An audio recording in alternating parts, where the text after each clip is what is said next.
Mas certamente eles não vão parar por aí no assassinato de reputação.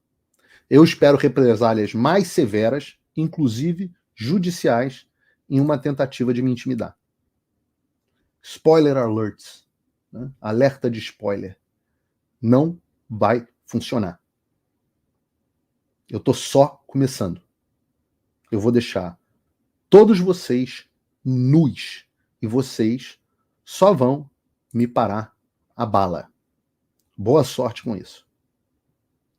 O fato é que essa é a inegável realidade do Brasil. Nós não somos mais uma democracia.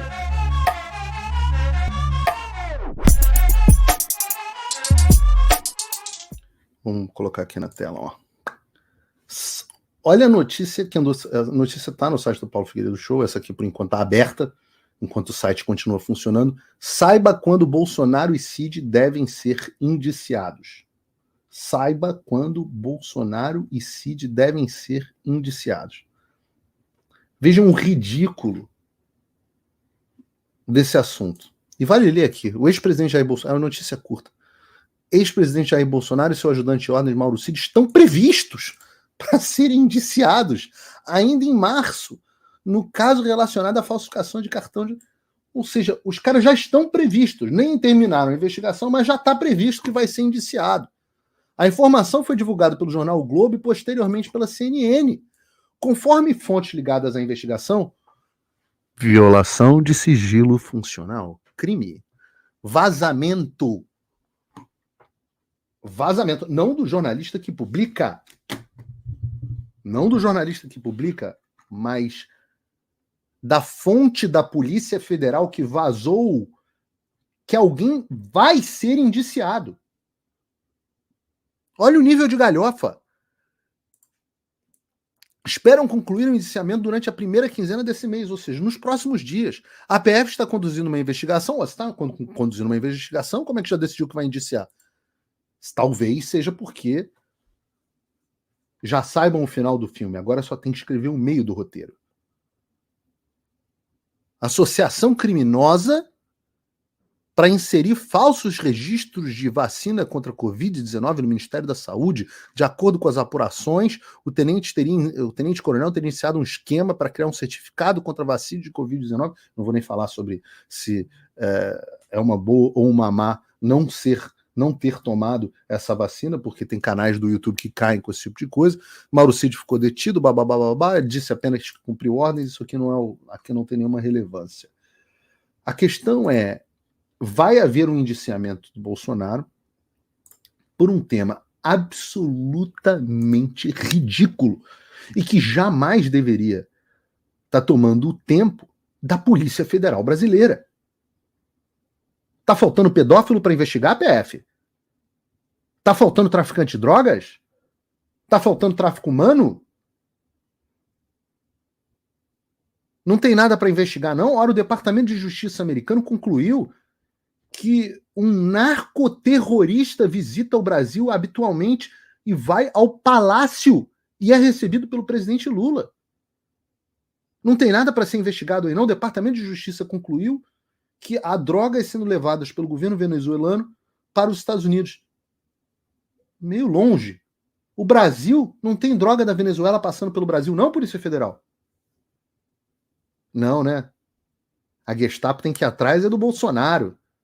Cartão de vacina. Ora, muito importante que o nosso Supremo Tribunal Federal, a instância máxima protetora da Constituição brasileira, julgue esse caso. Mesmo que, como bem disse o Marco Aurélio, o ex-ministro do STF, Marco Aurélio Mello, Bolsonaro não passe de um cidadão comum e não tem que ser julgado pelo Supremo Tribunal Federal.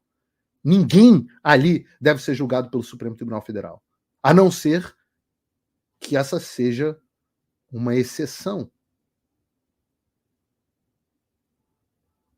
E aí eu espero que não haja reclamações quando eu diga que o Supremo Tribunal Federal Brasileiro seja um tribunal de exceção.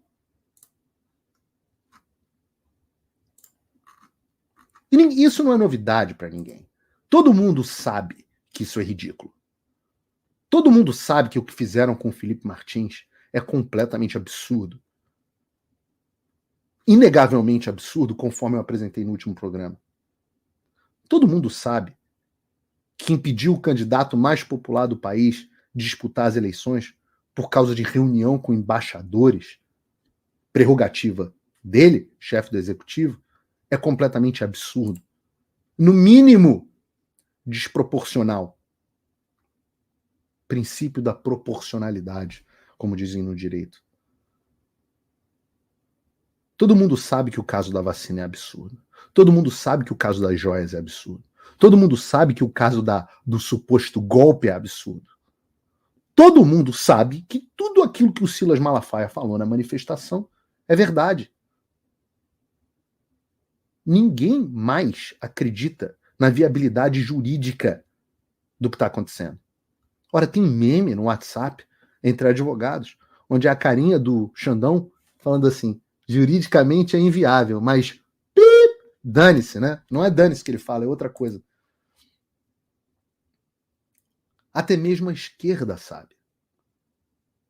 Mas eles não se importam. As elites sabem. Mas eles não se importam. Nós vamos ouvir isso, vamos ler isso de alguém da própria esquerda.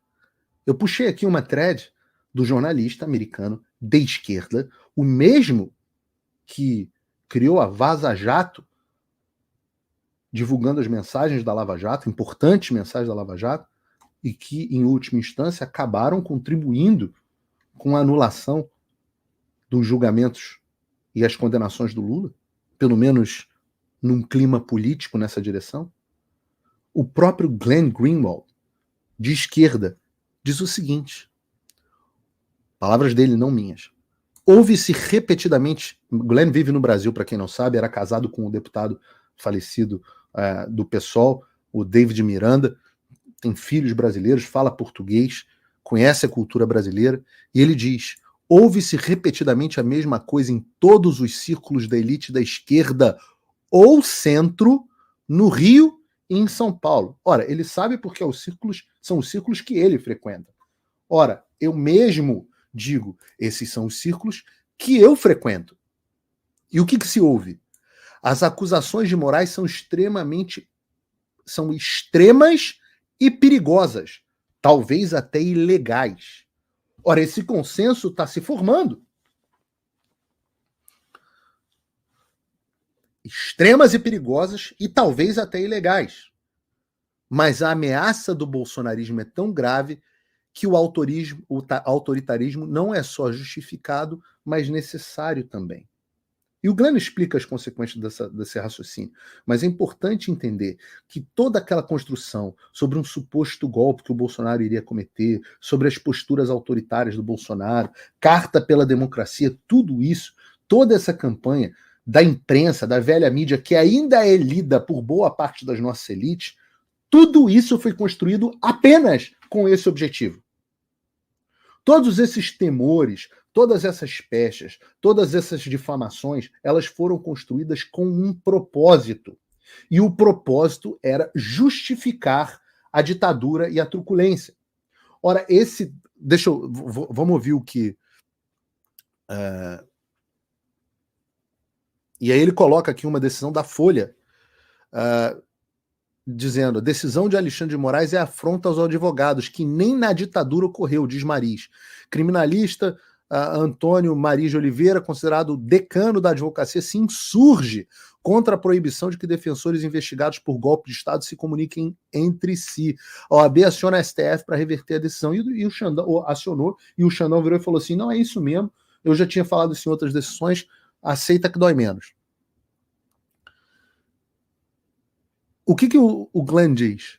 Esta é a mentalidade que define a tirania em todos os lugares. A ameaça X é tão assustadora e grave que devemos limitar as liberdades e ignorar os limites legais que, em tempos normais, observaríamos.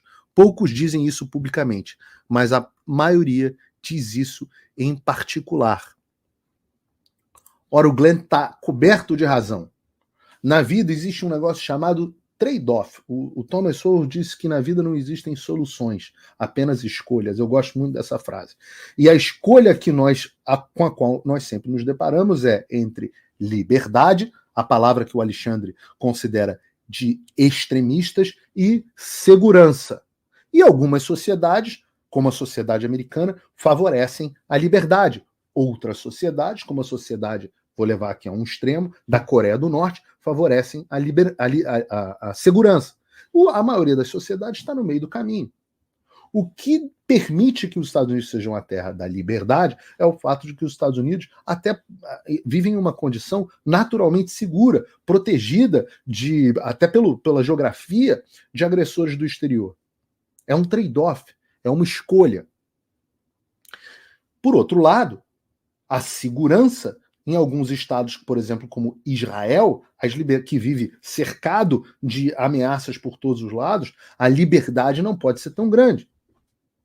Diante dessa ideia, vou dar o exemplo aqui da pandemia, criaram a ideia de que havia um perigo enorme, então, para aumentar a segurança, eles poderiam restringir a liberdade. E a fórmula é sempre essa. César diz: os inimigos estão nos portões de Roma. Nós precisamos suspender a república. Começa o império. Todas as liberdades que foram tomadas em ditaduras foram tomadas em nome da segurança. Ora, eu posso dizer, os governos militares brasileiros, por conta da real ameaça que existiam, até com luta armada, reduziram as liberdades. De uma forma que a gente pode discutir aqui, se é proveitosa ou não. Se foi proveitosa e necessária ou não. E é essa a escolha da qual o Brasil está passando por esse momento. Só tem um problema. A ameaça é absolutamente fictícia. Nós já sabemos que o 8 de janeiro foi uma farsa. Nós já sabemos que não existem milícias digitais, que é uma teoria da conspiração, que a direita brasileira mal consegue se articular para fazer uma viagem para os Estados Unidos. Nós já sabemos que existe toda essa tese de vacina é absurda. Nós já sabemos que a tese do golpe é esdrúxula. A minuta do estado de sítio que ia passar pelo Congresso e prevista dentro da Constituição. Todas as ameaças são falsas.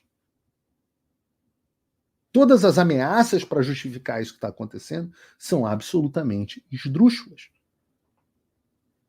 E até quando, eu me pergunto, até quando essa elite vai continuar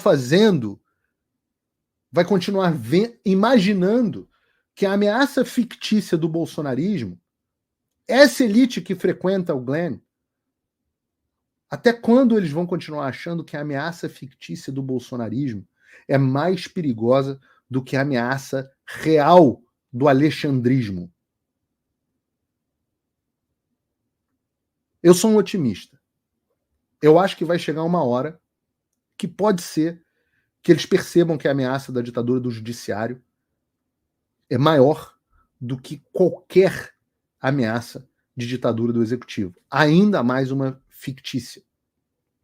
Eu sou otimista porque tem uma frase atribuída ao Abraham Lincoln que diz o seguinte: você pode enganar algumas pessoas todo o tempo ou todas as pessoas por algum tempo, mas você não pode enganar a todos o tempo todo.